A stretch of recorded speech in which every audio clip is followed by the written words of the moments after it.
자, 여러분 안녕하세요. 오늘은 저번 시간에 이어서 니체와 헤세의 이분법적 두 세계의 중력에 대해서 부제로는 선과 악 그리고 위버맨시 두 번째 시간을 이어서 하겠습니다.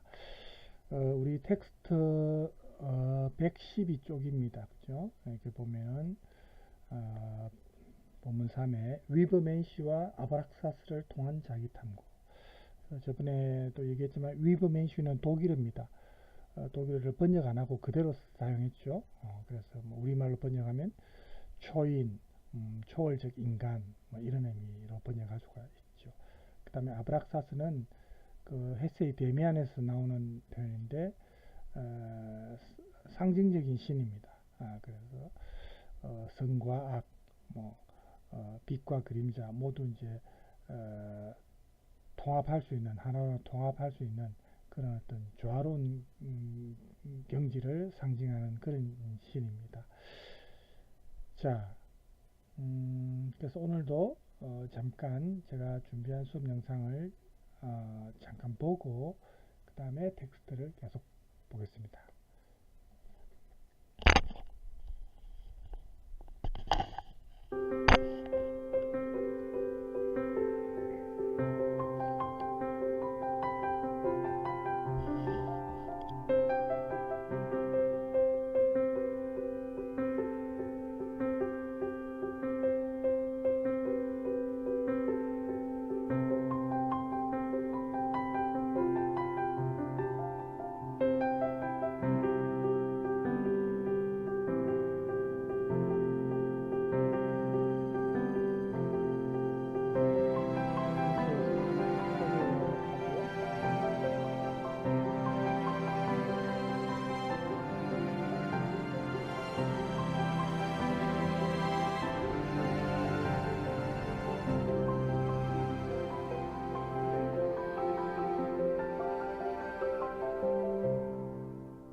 안녕하세요. 박창국입니다. 암과의 투병 끝에 60이 채 안 된 나이에 돌아가신 장영희 씨의 수필집 내 생에 단 한 번을 읽다가 해밍웨이의 소설 노인과 바다에 대해서 쓰신 글을 접했습니다. 이 소설에서는 망망대해에서 홀로 대어와 목숨을 걸고 싸우는 한 노인의 모습이 그려지고 있습니다. 장영희 씨는 대어와 노인의 싸움을 이렇게 묘사하고 있습니다. 자, 이 약간 큰 편이죠. 됐습니다. 대해에서 인간과 물고기가 벌이는 이 비장한 싸움에서는 승리나 패배라는 것이 있을 수 없고 오직 누가 끝까지 비굴하지 않게 숭고한 용기와 인내로 싸우느냐가 중요하다. 물고기의 몸에 작사를 꽂고 밧줄을 거머쥔 채 물고기가 수면 위로 떠오르기를 기다리는 노인. 작살에서 벗어나기 위해 용트름치는 거대한 물고기. 물고기와 노인의 이러한 팽팽한 대결은 서로가 목숨을 내놓고 싸우는 영예로운 싸움이다. 이러한 싸움이기에 노인은 자신의 적인 대어에게 사랑과 동지애마저 느끼며 이렇게 외칩니다. 아, 나의 형제여. 나는 이제껏 너보다 아름답고 침착하고 고귀한 물고기를 본 적이 없다. 자, 나를 죽여도 좋다. 누가 누구를 죽이든 이제 나는 상관없다. 사흘 동안 밤낮으로 이어진 싸움 끝에 물고기는 죽어 물 위로 떠오르지만 노인은 승리감보다는 물고기의 강한 애정을 느낍니다. 이 때문에 상어떼들이 물고기의 몸을 물어뜯을 때 마치 자신의 살점이 잘려나가는 듯한 고통을 느낍니다. 장영희 씨는 이 소설에서 가장 유명한 구절은 물고기와 싸우면서 노인이 되뇌는 말, 인간은 파괴될지언정 패배하지 않는다 라고 말하고 있습니다.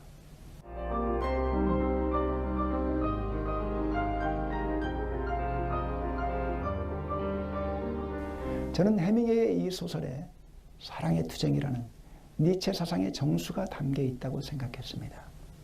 물론 니체는 사랑의 투쟁이라는 표현을 쓴 적이 없습니다. 사랑의 투쟁이란 투쟁하는 당사자들이 투쟁을 통해서 서로를 고양시키면서 서로를 증오하고 저주하기보다는 오히려 고마움과 존경 그리고 사랑을 느끼는 투쟁을 가리킵니다. 노인과 바다에서 노인과 대어의 투쟁은 사랑의 투쟁의 전형적인 모습을 보여준다고 생각합니다.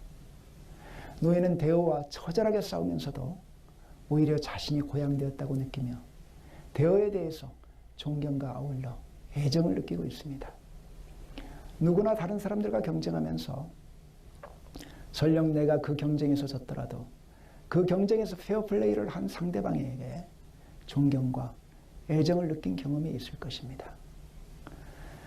이러한 사랑의 투쟁은 인간들 사이의 경쟁과 투쟁에서뿐 아니라 삶의 모든 현장에서 일어날 수 있습니다.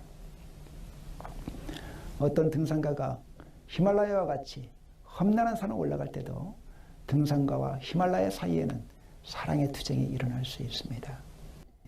어떤 병에 걸릴지, 어떤 사람들을 만날 것인지 등 많은 것들이 우리가 선택할 수 있는 것들이 아닙니다. 인생은 이러한 운명과의 싸움입니다.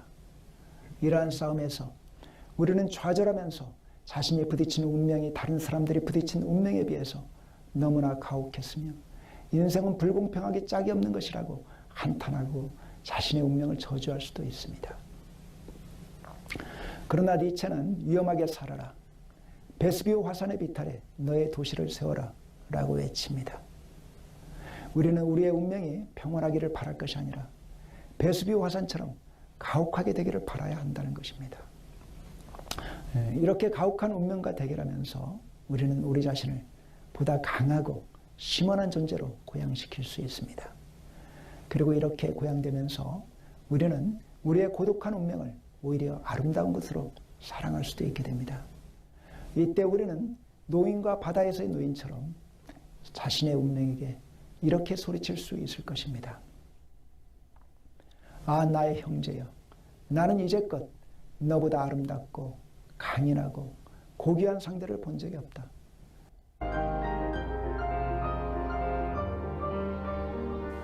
니체는 거의 평생에 걸쳐서 두통, 안질, 위장병 등과 같은 온갖 병마와 싸웠습니다. 그러나 니체는 이러한 병마를 저주하지 않고 그러한 병마를 통해 자신이 강해지고 심원해졌다고 생각하면서 그것에 감사했습니다. 니체는 이런 의미에서 운명에 대한 사랑, 아무르 파티에 대해서 말하고 있습니다. 이러한 운명에는 운명과의 사랑의 투쟁을 가리킨다고 할 수 있습니다. 니체는 투쟁은 만물의 아버지라는 헤라클레이토스의 사상을 긍정적으로 받아들이고 있습니다. 이 경우 니체가 투쟁이라는 말로 염두에 두고 있는 것은 모든 것들이 서로 투쟁하는 가운데 서로가 고양되는 사랑의 투쟁이라고 보아야 할 것입니다. 니체는 여러 개의 얼굴을 가진 사상가입니다. 무정부주의와 같은 국자적인 사상에서부터 나치즘이나 파시즘과 같은 극우적인 사상에 이르기까지 모두 다 니체를 자기 편으로 끌어들이려 하고 또한 그럴 수 있는 여러 근거를 제공하고 있는 사상가가 이거는 이제 실제 니체가 뭐 극자 사상, 극우 사상을 가진 인물은 아니고요. 니체의 이 철학이 너무나 심오하고 사람들한테 영향력이 있으니까 이걸 자기 편에서 나름대로 해석해서 자기 편으로 끌어들이기 위한 거죠. 나치 시대 때는 히틀러가 이 니체 사상을 또 나치즘에 이용하고 이런 식으로 사실은 이용을 한 거지요. 니체 자신이 그런 건 아닙니다. 그렇죠? 초인과 관련해서 조금 우리가 참고로 봤고요. 자, 이거 텍스트를 또 우리가 진도도 나가야 되니까 또 보고 또 시간 되면 뒤에 관련해서 다른 영상도 또 조금 볼게요. 니체의 철학에는 저번 시간에도 얘기했지만 두 개의 중력이 존재한댔죠. 근데 이제 우리가 그리스 신화와 연관해서 얘기하면 니체는 아폴론적인 것과 디오니소스적인 것 두 개의 세계가 공존한다 이렇게 말할 수 있습니다. 여러분 그리스 신화를 읽어본 분들은 알겠지만 아폴로는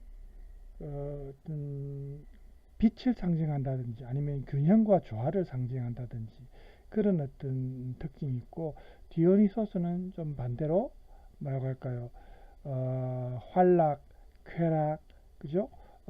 뭐 육체, 그러니까 좀 자유로운 그런 어떤 어, 상징성이 있습니다. 그래서 아폴론적과 디오니소스적인 거는 좀 상반된 거거든요. 그래서 이 상반된 세계가 서로 공존한다는 겁니다. 니체의 철학에서는. 그래서 자라투스트라의 별칭이 디오니소스라고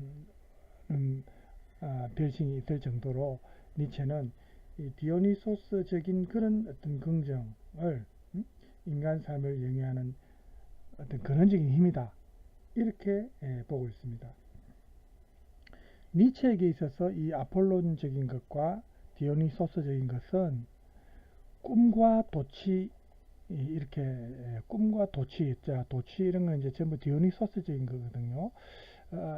이렇게 서로 대비가 되지만 인간의 몸은 이 두 가지 요소를 다 같이 함께 품는, 하나로 품는 그런 특징을 갖고 있습니다.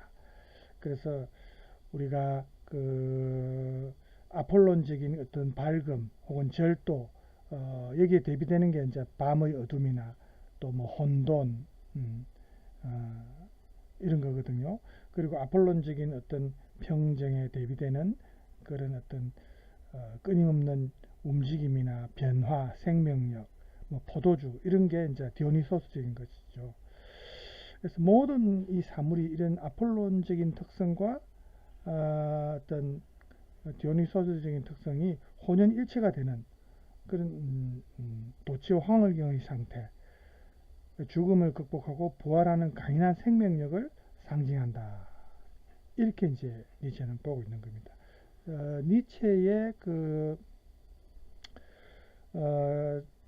저작 중에 비극의 탄생이라는 이제 초창기에 나온 책인데, 여기에서 보면 비극을 구성하는 두 요소를 아폴론과 디오니소스로 이렇게 보고 있습니다. 그러니까 아폴론과 디오니소스는 남녀 양성에 의존하는 것처럼 서로 필연적으로 대립되는 상입니다. 그래서 이 디오니소스는 이중적 존재다. 두 개의 출입문처럼, 마치 두 개의 출입문처럼 디오니소스는 이중적인 탄생과도 같은 남성적인 것과 여성적인 것을 다 포괄하고 있다. 이렇게 봤습니다. 하지만 니체는 이미 이 비극의 탄생이라는 초기의 제작에서 벌써 디오니소스적인 것이 좀 더 우위에 있다. 형이상학적으로 볼 때 좀 더 우위에 있다. 더 무게를 디오니소스적인 것에 더 무게 중심을 두었습니다. 그래서 니체가 아폴론의 원리도 물론 받아들였지만 디오니소스에 비해서 아폴론에 대한 힘과 능력을 더 강조하지는 않았습니다. 니체가 철학의 후기쯤에 이제 자라투스트라는 이렇게 말했다라는 유명한 책을 이제 내는데, 여기에서 이제 위버맨시, 초인의 의미를 이제 밝히고 있거든요. 볼까요? 자, 여기 나와 있습니다. 초인의 의미를.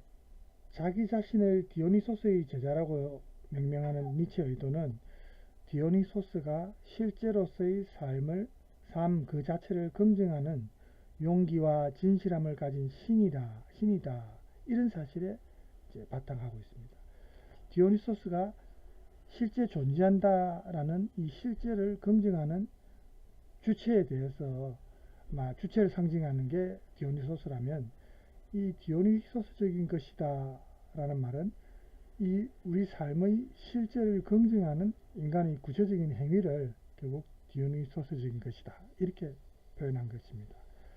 또 니체는 더 나아가서 위버맨시는 누구인가, 초인은 누구인가 라는 물음보다 우리가 이 초인을 어떻게 이해해야만 하는지, 그리고 인간은 어떻게 초인이 될 수 있는지, 이런 좀 더 구체적인 질문에 대한 답을 제시합니다. 그 실마리는 여기에 나와 있는 것처럼 경멸과 몰락에서 찾습니다. 이 중에서 경멸은 대지와 몸, 생성과 생기 등 니체는 자신의 철학에서 제시하는 경멸의 대상과 그 의미를 인간의 외부가 아니라 인간의 내부에서 찾고 있습니다. 그러면 헤르만 헤세도 역시 자신의 작품 데미안에서 자신의 내면에서 찾죠. 자신의 내면의 이미지는 쾌감과 공포, 남성과 여성 이런 게 다 혼합되어 있고 성스러움과 충격이 뒤섞여 있고 연약한 순결을 관통하는 깊은 죄악 이런 게 모두 뒤섞여 있습니다. 이것이 내 사랑의 꿈과 아브락사스의 이미지다 이렇게 말하거든요.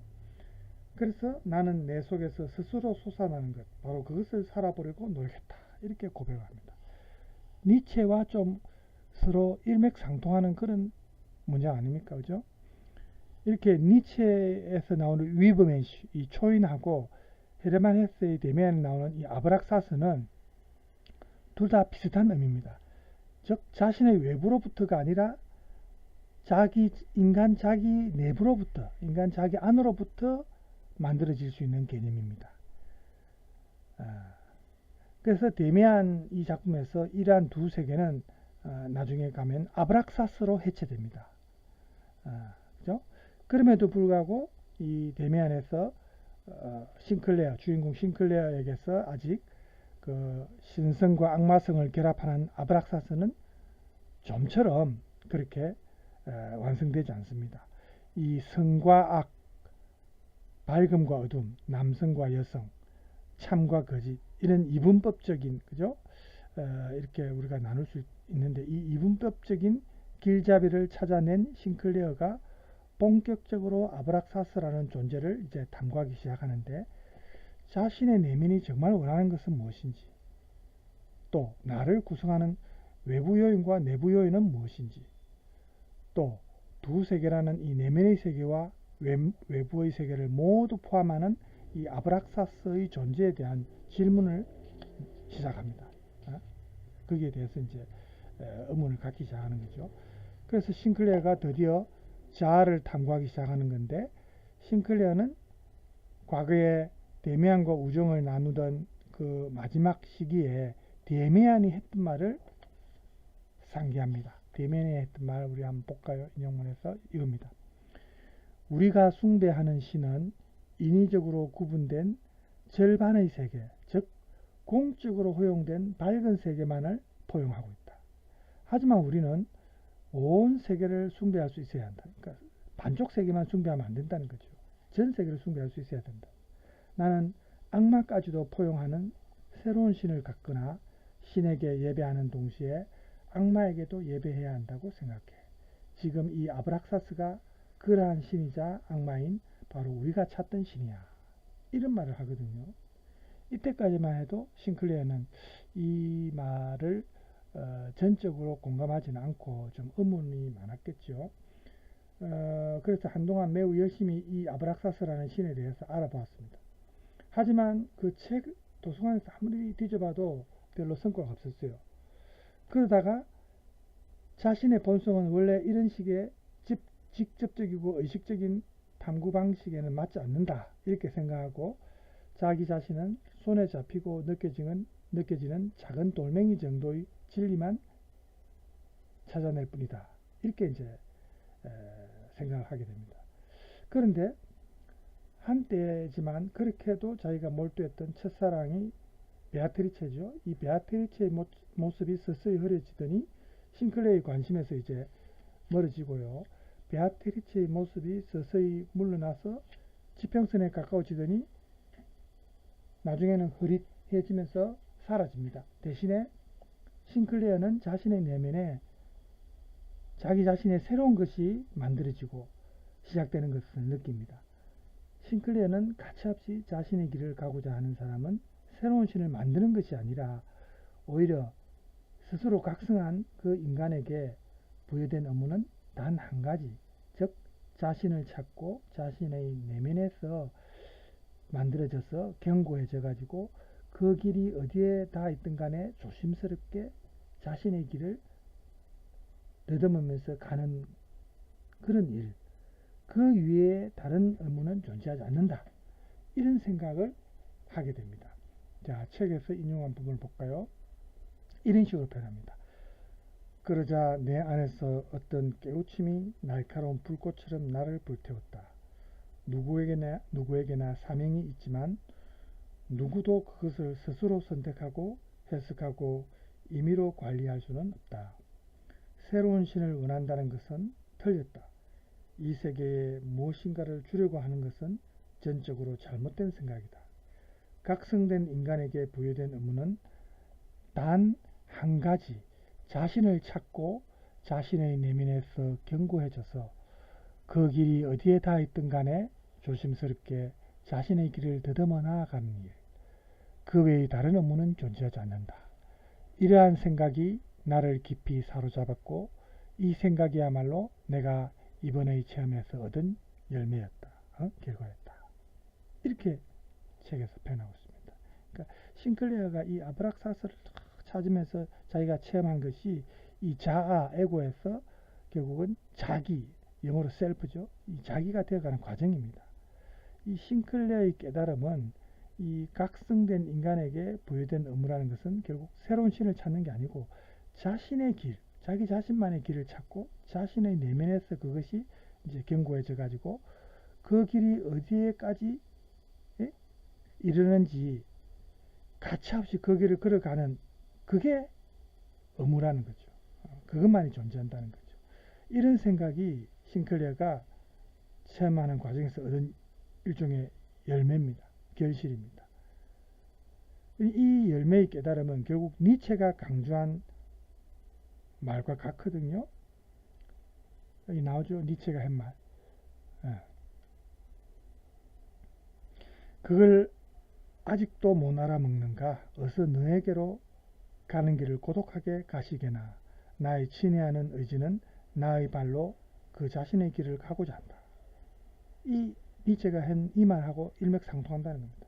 그러니까 헤세가 니체의 사상에서 얻은 게 이 결국은 싱클레어가 점점 더 가까이 이 위브맨시 초인으로 되어가는 그 과정, 결국 그게 이르는 과정, 그거라고 볼 수 있죠. 그래서 이 초인으로 이르게 되는 과정은 결국 자기 자신이 되는 것, 또 자기를 극복하는 과정이 동시에 요구되는 것입니다. 아까 우리 수업 영상에서도 초인과 관련해서 이제 잠깐 나왔지만 저번 시간에도 나왔고요. 오늘은 이제 노인과 바다라든지 다른 작품을 사례를 들면서 그죠? 그러면 우리 텍스트에서는 오늘 카인과 아벨의 사례에서 성과 악이라는 이 두 사례에서 두 사람의 사례에서 한번 봅시다. 이 작품 대면에서 보면은 주인공 싱클레어가 어릴 때 소년일 때요. 프란츠 크로머라는 소년과 좀 갈등 관계에 있었죠. 크로머가 좀 굉장히 폭력적이고 체격이 좋습니다. 그래서 이 크로머와의 고통스러운 과정을 이겨냈지만 나중에 또 다른 중력의 무게를 느낍니다. 그 새로운 중력은 결국 나중에 전하고는 데미안이죠. 이 데미안이 싱클레어에게 성서에 나오는 가인과 아벨의 이야기를 들려주면서 데미안 자신만의 새로운 해석을 제시합니다. 데미안이 제시하는 새로운 해석은 싱클레어가 볼 때는 굉장히 놀랍습니다. 이 성과 악이 전도되는 새로운 비판이거든요. 동생 아벨을 죽인 가인이 사실은 영웅이라는 이 데미안의 의견이 싱클레어를 놀라게 합니다. 그 이후에 싱클레어는 지금까지 자기가 당연하게 얘기했던 생각들을 좀 뒤집어 보기 시작하거든요. 이 가인과 아벨의 이야기는 싱클레어의 그 마음속에서 스스로에게 자기 자신에게 끝없이 질문을 던지고 또 그러한 질문은 지금까지 고해했던 싱클레어의 내면 속에 조금씩 금을 내기 시작합니다. 결국 싱클레어의 자아, 에고죠. 자아의 의지가 자기, 즉 셀프, 자기와의 내면의 대화를 시작하게 되는 겁니다. 이 데미안이 이제 이 시발점이 되는 거죠. 이게 나오죠. 작품 속에 나오는 표현을 그대로 한 겁니다. 시발점은 성경에서 나오는 가인과 아벨의 이야기의 시작점은 표식이야. 어떤 사람이 얼굴에 남들을 두렵게 만드는 표적을 지녔다는 거지. 누구도 감히 그를 건드리지 못해. 그 이마의 표식은 확실히 우체국 소인처럼 찍힌 것이 아니라 그보다는 차라리 무시무시한 기운, 비범한 지혜와 담력 같은 것이었겠지. 그런데 사람들은 그 표식에 두려움을 품어. 그게 그의 표식인 거야. 그리고 사람들은 자기식대로 설명하는데 자기한테 유리하고 자기를 정당화하는 방식으로 가인 자손들을 두려워하는 이유를 정반대로 설명한 거야. 표식을 지닌 자들이 우월해서가 아니라 표식을 지닌 자들은 불길하다고 생각하는 거지. 사실 용기와 개성을 가진 사람은 평범한 사람들을 두렵게 만드니까. 이 데미안의 말이죠. 이 데미안의 말을 듣고 싱클레어는 깜짝 놀랐겠죠. 여태까지 자기가 그냥 다른 사람들처럼 당연히 받아들였던 생각하고는 완전히 다르니까, 그죠? 가인이 실제로는 하나도 나쁘지 않았다는 게 이제 데미안의 말인데, 꼭 이 말 때문만이 아니라 싱클레어가 자신이 그토록 성경에 나오는 그 가인과 아벨을 계속 읽어봤지만 한 번도 데미안 같은 생각을 자기가 가져본 적이 없었기 때문입니다. 그래서 놀란 겁니다. 그래서 이 두 사람의 대화는 계속되는데 마치 새가 알에서 깨어날 때처럼 그렇게 이제 대화를 계속 하는 겁니다. 데미안과 싱클레어는 질문과 대답의 이런 어떻게 보면 사다리를 오르락내리락 하면서 새로운 어떤 해석을 이제 하게 되는 거죠. 데미안을 통해서 이제 싱클레어가 이런 과정을 거치게 됩니다. 마치 데미안이 밖에 있는 어미새처럼 싱클레어에게 비판적 질문을 하고 싱클레어는 아래에 있는 새끼처럼 안에서 껍질을 깨려고 사력을 다해서 데미안의 이 새로운 비판을 해석하려고 노력하고 이제 이런 식입니다. 이게 마치 이제 철학에서 이상적인 모습과 같은데 이제 사제지간에 서로 질문과 대답을 주고받을 때 이루어지는 그런 모습 같죠. 그래서 결국 싱클레어는 모든 진실과 진리는 우리가 아는 것과는 다를 수가 있다는 그 데미안의 주장에 자기도 모르게 거기에 공감하게 되고 이런 비판적 사고와 자아의 삭을 틔우게 됩니다. 사실 지금까지 이제 싱클레어의 집안 자체가 또 종교적인 집안이고, 그죠? 그래서 사실 싱클레어는 종교적인 것에 여전히 경외심을 품고 있었는데 오직 데미안만이 싱클레어에게 이런 성서 이야기와 교리에 대해서 자유롭게 개인적으로 유의해보고 창의적으로 이렇게 해석도 할 수 있도록 도와준 겁니다. 데미안이 제시한 해석을 싱클레어는 언제나 흔쾌하게 또 받아들여 줬고요. 물론 가인의 이야기처럼 싱클레어가 정말 소화하기 힘든 주제도 또 많이 있었습니다. 예를 들어서 골고다 이야기도 그렇습니다. 한번 볼까요? 여기 나오죠. 싱클레어는 옛날부터 예수의 고난과 죽음에 관한 이야기에 깊은 인상을 받고 있었는데 그 바흐의 마태 순환곡을 처음 들었을 때는 그 은밀한 세계의 어둡고 거친 고난의 어떤 빛이 경이로운 선율로 싱클레어의 마음을 전율시켰다. 이런 표현도 책에 나오거든요. 그런데 데미안이 수업이 끝나갈 쯤에 이 생각에 잠긴 얼굴로 이런 말을 합니다. 자, 여기 나오죠. 데미안의 한 말. 싱클레어, 무언가 이상한 점이 있어. 그 이야기를 다시 읽어봐. 그리고 혀로 음미해봐라. 석연치 않은 맛이 느껴지지? 두 명의 도둑 말이야. 언덕 위에 웅장하게 써있는 세 개의 십자가에서 간사한 도둑 이야기가 나오다니 너무 윤리적이고 감상적이지 않아? 명백히 추악한 잘못을 저지른 자가 갑자기 회개하며 후회하며 눈물을 흘리다니 무덤 코앞에서 하는 그따위 회개가 무슨 소용이야, 안 그래? 이건 선교의 목적으로 감상적으로 떠들어대는 거짓 설교에 불과해. 만약 내가 두 도둑 가운데 한 명을 친구로 택한다면 적어도 신뢰가 있는 상대를 뽑겠어. 눈물을 짜며 징징거리는 개종자 말고 이제 종교를 바꾼 사람이죠. 개종자 말고 다른 도둑이야말로 사나이답고 개성 있는 사람이야. 그의 처지에서 듣기 좋은 유혹이라 할 수 있는 해결을 거들떠보지도 않고 마지막까지 자신에게 충실하게 그동안 꽉 잡아온 악마의 손을 비겁하게 놓지 않았잖아. 그는 내세울 개성이 있어. 특별한 사람들은 대개 성서 속에서 손해를 보지. 아마 그도 가인의 후예일 거야. 그렇지? 예. 나는 경악했다. 십자가에 못 박히는 이야기는 잘 안다고 생각했는데 데미안의 말을 듣고 나니 나는 상상력이라고는 하나 찾을 수 없고 개성도 없이 그저 듣고 읽기만 했다는 걸 알았다. 자, 이런 말을 합니다. 이게. 그죠? 그러니까 이런 골고다 그 이야기에서의 데미안의 해석도 보면은 이 성과학에 대해서 좀 새롭게 해석을 하고 있지 않습니까? 싱클레어가 볼 때는 굉장히 놀라운 거죠. 이게 이제 싱클레어가 가장 신성하다고 생각해온 모든 지금까지의 생각을 완전히 뿌리째 흔드는 그런 말이지 않습니까? 데미안은 싱클레어의 이런 마음을 읽고 뭐 책 속에서 보면 그래 알아 한갓 오래된 이야기에 불과하니까 너무 심각하게 받아들일 필요는 없지. 하지만 이 이야기는 이 종교가 가진 결함을 보여주고 있어.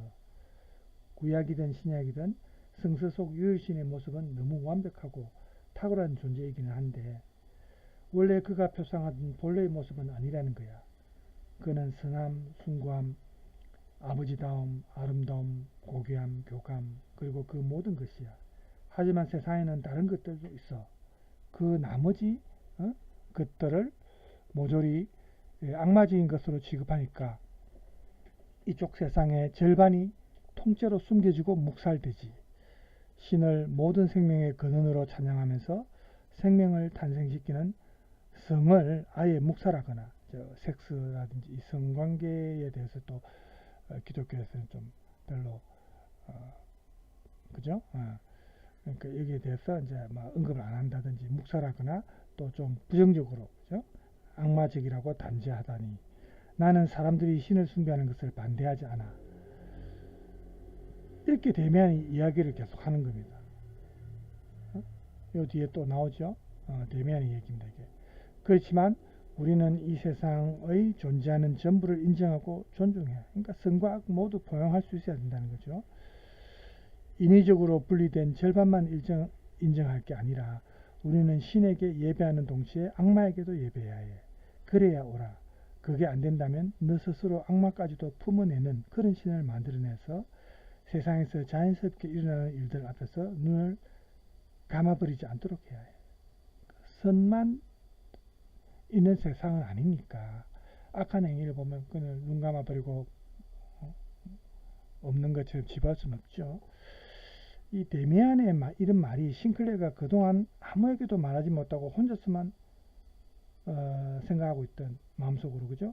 그 소년 시절의 비밀을 어떻게 보면 덜쳐낸 겁니다. 그러니까 데미안이 말한 이 신과 악마, 공인된 이 신의 세계와 금지된 악마의 세계는 싱클레어의 생각과도 일치한 겁니다. 다만 밖으로 말로 표현 안 했을 뿐이지, 그죠? 이 두 세계, 그죠? 그 밝은 세계와 어둠의 세계에 관한 것 말입니다. 그러니까 내 자신의 문제가 곧 모든 인간의 문제고 모든 삶과 생각의 근원이 되는 그런 문제라는 인식이 이제 싱클레어에게 생각이 난 거죠. 그런 인식이.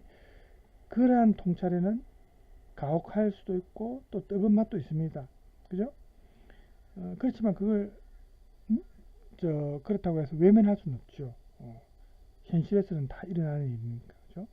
싱클레어의 유년 시절은 끝났고 이제 스스로의 힘으로 인생을 헤쳐나가야 한다는 책임감이 이제 담겼기 때문입니다. 데미안은 이 싱클레어에게 또 이렇게 조언을 합니다. 자, 조언하는 말을 볼까요? 여기 나옵니다. 삶에서 실제로 실행하는 생각만이 가치 있는 거야. 너는 이미 공인된 세계가 세계의 절반에 불과한 줄 알면서도 선생님이나 신부님이 하듯이 다른 절반의 세계는 숨겨버리려고 애썼던 거야. 그건 숨겨지지 않아. 누구라도 일단 생각이 시작되면 말이야. 그렇죠. 외면한다고 그 세계가 악한 세계가 없어지는 거 아니죠. 선과 악은 다 공존하는 겁니다. 이 세상에. 그죠? 그래서 이 두 사람의 대화가 단순히 비판적 사고를 키우기 위해서 사고의 틀을 깨고자 했던 그런 소재일 수도 있지만, 자아가 성장하려면 말뿐만 아니라 자신의 선택을 책임지는 행동도 중요하다는 것을 우리가 알 수 있게 해줍니다. 이것이 데미안의 소설 마지막 부분, 그 종말의 시작에서 보면은 전쟁에 참여하는 수많은 사람들에게 책임의식을 설명하는 단초가 되거든요. 그러니까 현실에서 자기 존재를 책임지며 사는 것은 어쩌면 매 순간마다 자기 극복을 필요로 합니다. 우리는 바로 이 지점에서 니체의 초인, 위브맨시를 다시 만날 수가 있는 겁니다. 여기 나오죠? 보라, 나 너희에게 위브맨시를 가르치노라. 위브맨시가 대지의 뜻이다. 너희 의지로 하여금 말하도록 하라. 위브맨시가 대지의 뜻이 되어야 한다고. 형제들이여 간청하노니 대지에 충실하라. 대지란 말은 자기가 발을 내딛고 있는 현실입니다.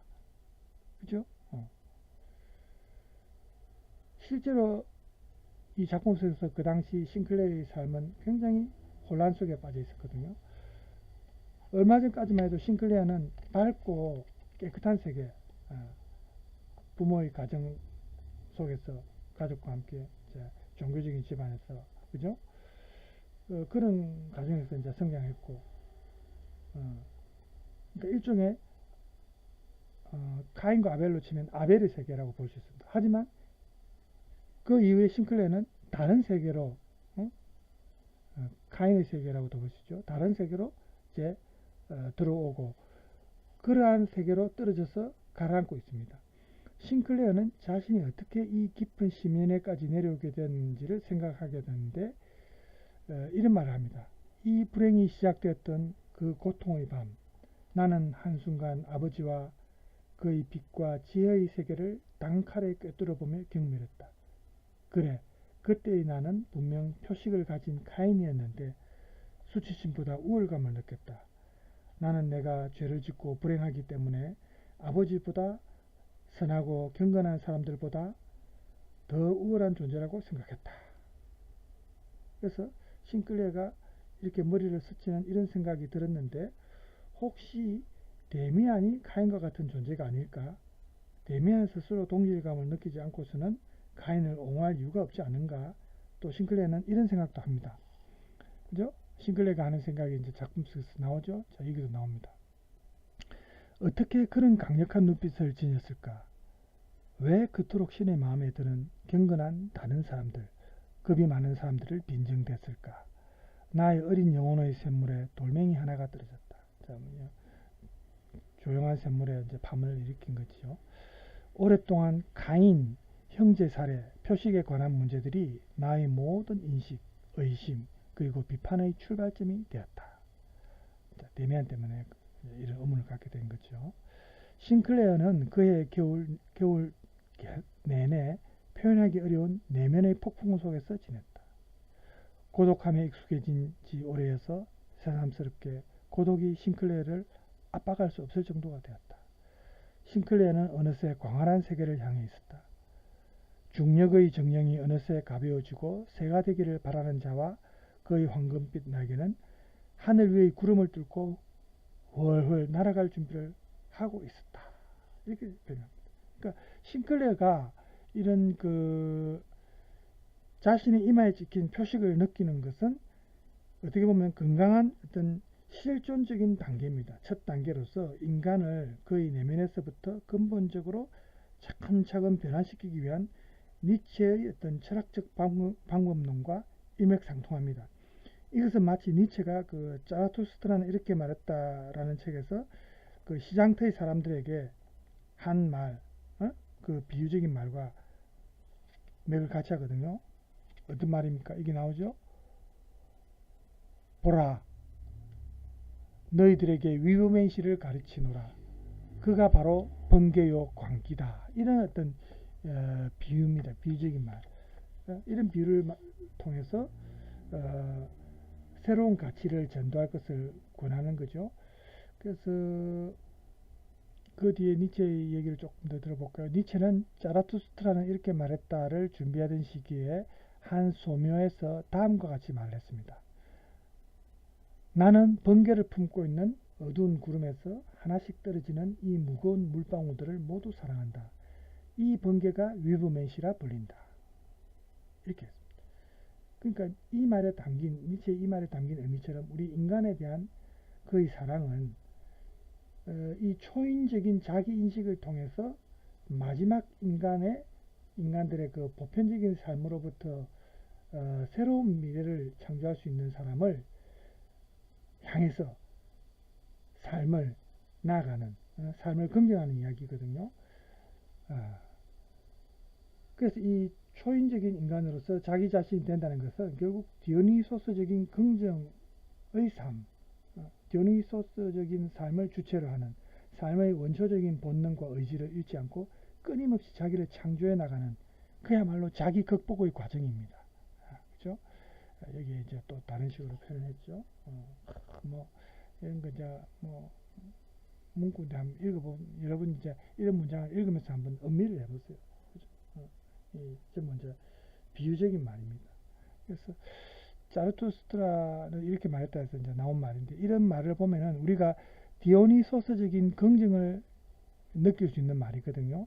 싱클레어가 체험했던 일, 즉 이 위브맨시, 이 초인은 이렇게 디오니소스적인 긍정을 포함하고 있는 그런 존재입니다.